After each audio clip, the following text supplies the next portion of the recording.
With the second season of the anime officially announced, we're all antsy to see how much of the story will be adapted in anime form, and antsy to keep advancing within the in-game story as well, which is why it's great to know that episode 11 is finally here, as well as 3 new units you may want to roll for and a shiny new welfare. So let's just get right into talking about them. As per usual, I'll be talking about damage increases as if they're attacking an enemy with 0 defense and 0 resistance, so let's just imagine for the entirety of this video that when we're talking about stats, they're specifically attacking this test dummy. Alright, now let's get into it. Doctor, 世話になる。俺はトターという遠距離射撃が得意だ。修行中であれば大小構わずどんな任務でも任せてくれ。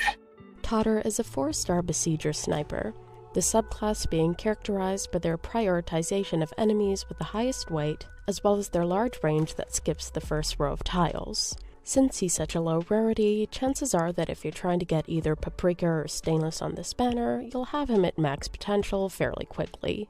Because of that, I'm including his potentials in his stats, as well as the usual max trust stats, and, at E2, his module bonuses as well. Speaking of which, at level 3, it gives him an extra 55 attack and 30 defense, the actual buff making him deal 115% damage to enemies with weight above or equal to 3.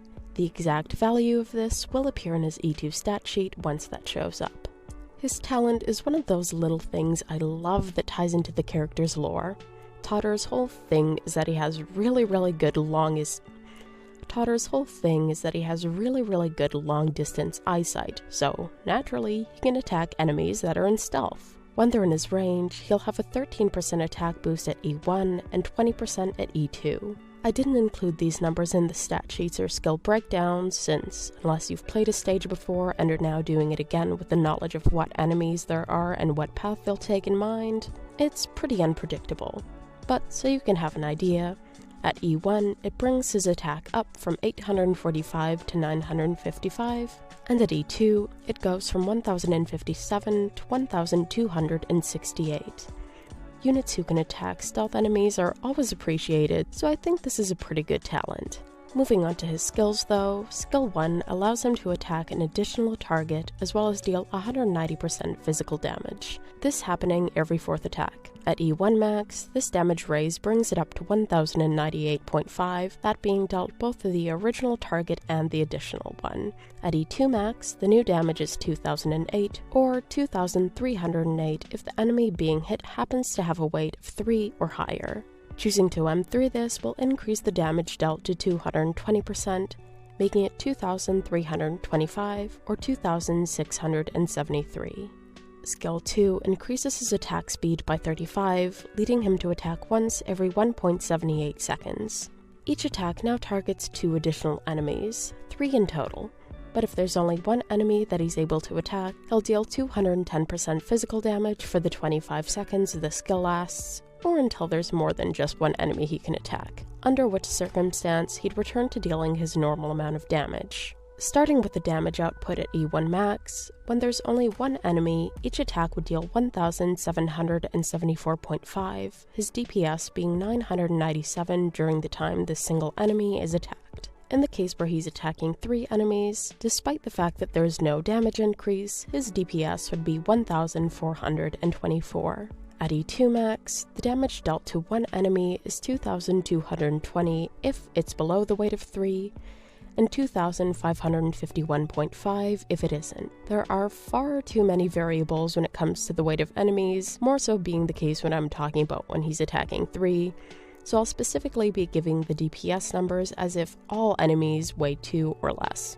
just to be fair. With 1 enemy, it ended up being 1247.5, while the DPS of attacking 3 enemies with no damage increase is 1781.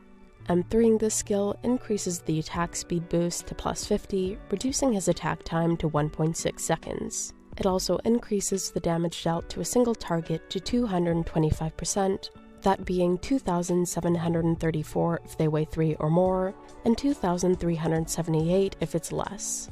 The DPS for the latter being 1,483, or, if there are 3 enemies he's attacking, 1,982.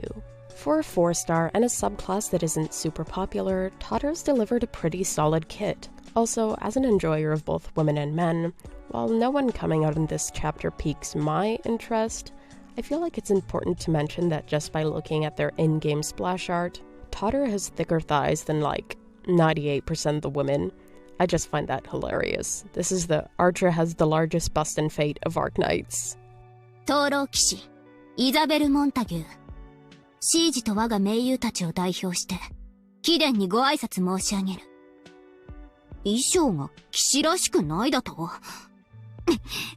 見た目で判断するんじゃねえぞ Dagda is our newest fighter guard and the chapter welfare, stats being presented at max potential because of that. And, okay, not to reference an extremely outdated meme, but I mean it in the most genuine way possible when I say, what are those? There are plenty of interesting fashion choices in this game, but this is by far the worst.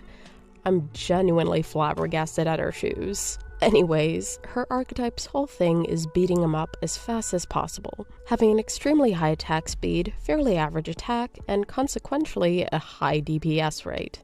Her talent gives her the chance to beat them down even quicker by giving her a 30% chance to deal some extra damage each time she attacks. At E1, this extra damage starts at 130%, being 686, but each time an enemy is defeated within the 4 tiles adjacent to a Glasgow group operator, it increases by 5%. The maximum it goes up to being 190% and leading her to do 1003 damage. At E2, the initial increase is 150%, being 957 at E2 max, and can go up to 240%, being 1531. If you're using her while playing Return to Mist, at E2 she has another talent that increases her max HP by 20%, leading it to be 3007, as well as allowing her to recover HP equal to 20% of the damage she deals. Skill 1 has a defensive recovery, charging each time she gets hit, which means when she's hit 4 times, the next physical hit will have a reduced damage of 50%.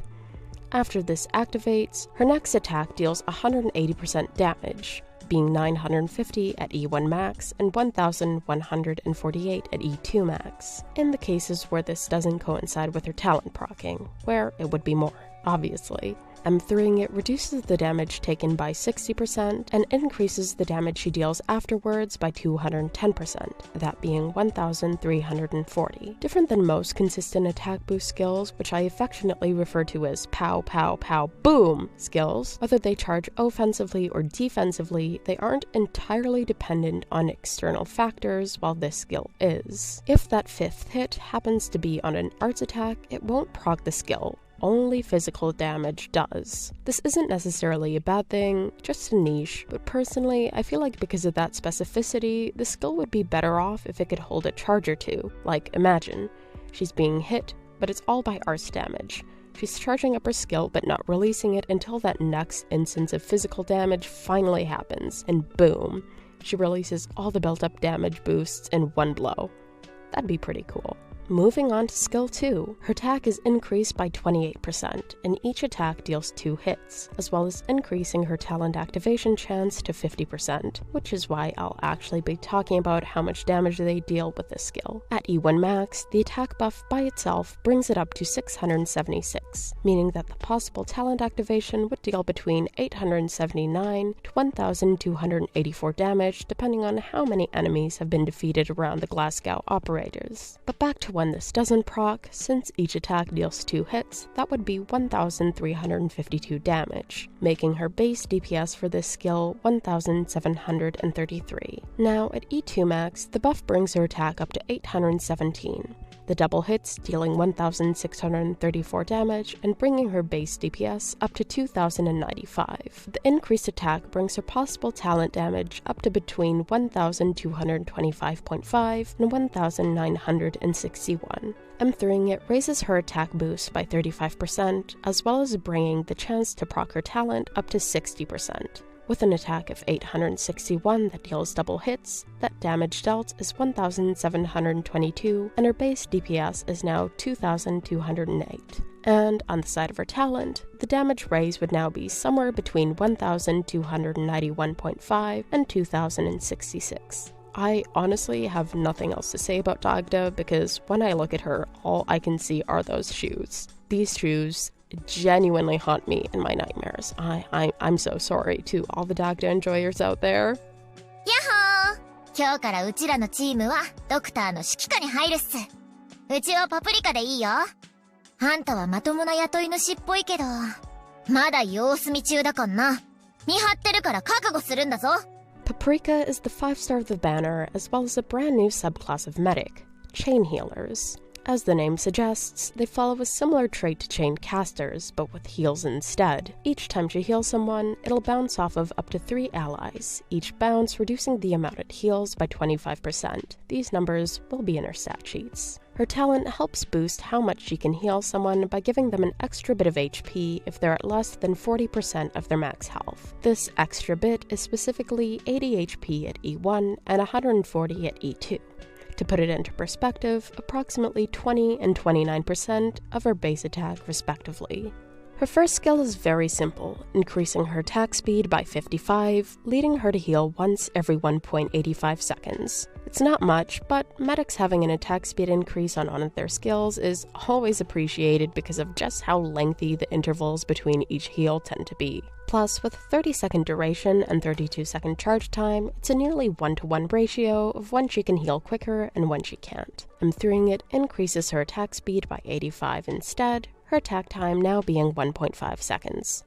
And that's all there is to this skill. Her second skill increases her attack by 50%, as well as adding an extra bounce to each heal and changing her talent activation requirement to 70% HP instead of 40. At E1 max, this buff brings her attack up to 601.5, and the bounces would heal 551.5, then 338.5, 254, and then the new fourth bounce would be 190.5. At E2 max, her new attack would be 733.5, and the bounces would heal 550.5, 413, 310, and 232.5.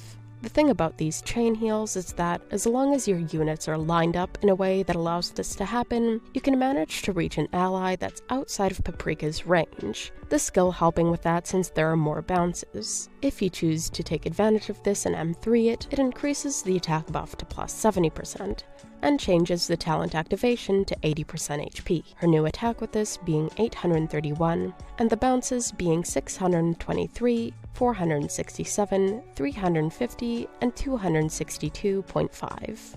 As our first and so far only chain healer, it's an interesting subclass. For actually healing multiple allies close to each other, AoE medics obviously still take the cake since they'll all be healed for the same amount. But with reaching allies outside of her range, Paprika offers advantages of her own and makes me look forward to future operators of this class or even a module.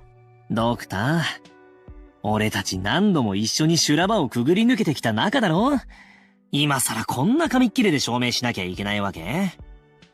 え？この契約書にサインしたら、エンジニア部のお宝は好きにいじっていいの？言ったな？ステインですっと、よし！ When Roberta came out, there was lots of talk about what a 6-star artificer could possibly do. Well, we finally know.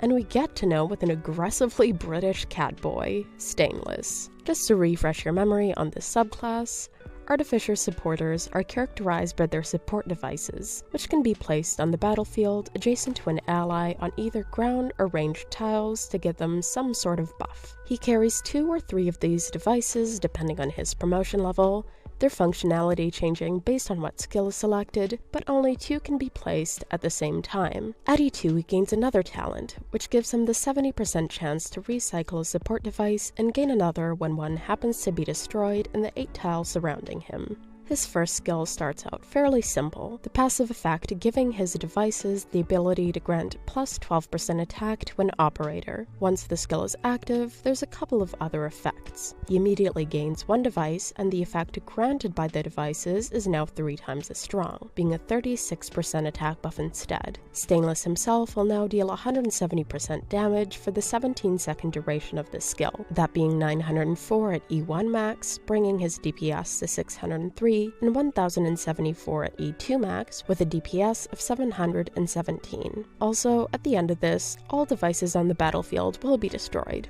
so it's a good thing that we get one when it's first procced. The power boost it gives Stainless is really nice, but only lasting 17 seconds. The focus is definitely on the buff from the devices, since if two of them are facing a single unit, that's a 72% attack buff. Timing it with a skill of theirs that already does big damage makes the duration of the skill perfectly justifiable, but we can always have more. Choosing to M3 this will keep the usual buff at 12%, but with the skill active that increases by 4 times. Now being 48% attack boost or even 96% if the two devices are on the same unit. The damage boost for Stainless goes up to 200%, bringing it to 1266 and giving him a DPS of 844. Skill 2 is quite a bit different from the first right out the gate, its device effect now granting 1 SP to the unit it's positioned by every 3.5 seconds. When the skill is actually active, it grants the unit 1 SP every 2 seconds instead. However, their HP loss will be doubled. For Stainless himself, the active effect grants him an extra 40% defense, leading it to be 552 at E1 max and 645 at E2, as well as allowing him to attack multiple enemies equal to his block count, and increasing his attack by 40%, bringing it up to 745 and 886 at those respective levels. M3ing it doesn't change anything on the SP recovery part of the skill, but it does increase Stainless's self buffs to plus 60% attack and defense, those respective numbers being 1013 and 738. The SP recovery part of the skill is genuinely great and can serve multiple purposes within what it does, helping out allies who have defensive or even offensive skill charging, those who have longer skill charge times in general, or even just helping someone charge their skill faster for no real reason other than to make them do the big damage even quicker. Now for his third skill, and oh boy, this one is a lot, so bear with me here. First of all, I don't know if it's because it would have made the description too long, but it does quite a bit more than just what's stated. Let's just read the skill description verbatim first, and then go over it afterwards. When equipping this skill, the device can be attacked by ally operators but will not take damage, and different to the other two skills, it can only be placed on ground tiles. It can deal physical splash damage through its skill, however it will lose HP each time it attacks. The active effect gives him one device, as well as increasing his attack by 40% and his attack speed by 40. This is actually the first skill where Stainless's attack increase is relevant to his device's functionality, as the damage they deal is actually 300% of Stainless's attack, while the splash damage is 150% of it. The way they charge is being attacked by allies, taking 5 hits to fully charge, then attacking an enemy themselves. Without the skill active, this attack will be 1,899 with a splash damage of 949.5, and with it active, each attack will be 2,658 with a splash damage of 1,338. As mentioned, they lose HP each time they attack, that specifically being 2.5%, meaning that it'd take 40 shots for them to die. But, different from everyone else, if Stainless attacks his devices, they'll be healed by 60 HP each time. His attack speed boost helping with this by bringing his attack time down to 1.07 seconds. These devices are beefy as hell, having 6,000 HP and 2,000 defense. The reason for this being to lure operators who specifically target enemies with higher defense or HP to attack them instead. Though, when it comes to ranged operators who don't specifically target beefier enemies, they'll only attack the devices when there are no actual enemies in their range. I warned you that this one was a lot to take in. M3ing this brings Stainless's buffs to plus 55% attack and plus 55 attack speed, leading his attack time to be 0.97 seconds and his attack to be 981, which means the devices now deal 2,943 base damage and 1,471.5 splash damage when the skill is active. It lasts for 30 seconds and has a charging time of 35. And for something that does as much as this, that's pretty ridiculous. As great as the device damage is, the fact that they can only be attacked by allied units can serve more than one purpose. You can use them to charge up skills that have offensive recovery, or place them in front of Musha or Reaper guards so that they have a consistent way to recover their HP. On the topic of recovering HP, Stainless attacking them is the only way that the devices can be healed. Medics and operators that can heal do nothing for them. And that's it. I look at Stainless and his devices and see endless opportunities for memes, especially when that third skill has the potential to do some serious damage in some hilarious ways. But at the same time, his first two skills can serve as genuinely good support, and he can easily be used for that purpose alone. As much as it pains me to say this, it's another win for the British, guys. That's it for this one. There were quite a few units to cover, but we got through them. If you're not new here, you probably notice a small difference in this video from my other ones, in the fact that I now include DPS in the stat sheets. I don't know why I wasn't doing that before, considering I mention it most of my videos, but I realized that I should when making the video that will probably be the next one. I made a video on Highmore before this because on CN, IS-3 came out before episode 11, but clearly that wasn't the case, so you'll notice when you watch it that I keep saying compared to her usual DPS of X, instead of just having the DPS on the stat sheet. And also, I mentioned hopefully it'll come out, like, during the middle of the Near Light rerun. Ah yes, I love saying things that age like milk. Anyways, if you're rolling on this banner, I wish you all the luck in the world, and if you're about to play Return to Mist, I hope you have a good time doing that, whether you're a story reader or not. A quick little announcement that I mentioned in the Highmore video, but that hasn't come out yet. I made a Buy Me a Coffee where you can support me and help me pay my bills so that my internet doesn't get cut off if you're able to. I'm really bad at posting consistently on social media, and at the end of the day, that's what Patreon is. So with this being a one-time donation, it's easier for both you and me. One coffee is $3, and you can buy as many as you'd like, but even if it's just one, if you donate leaving a note on a character you like, I'll doodle them for you. And that's all I have to say. If you're new here, feel free to stick around. Thank you so much for watching, and I'll see you another day. Also, yes, I have a mullet now.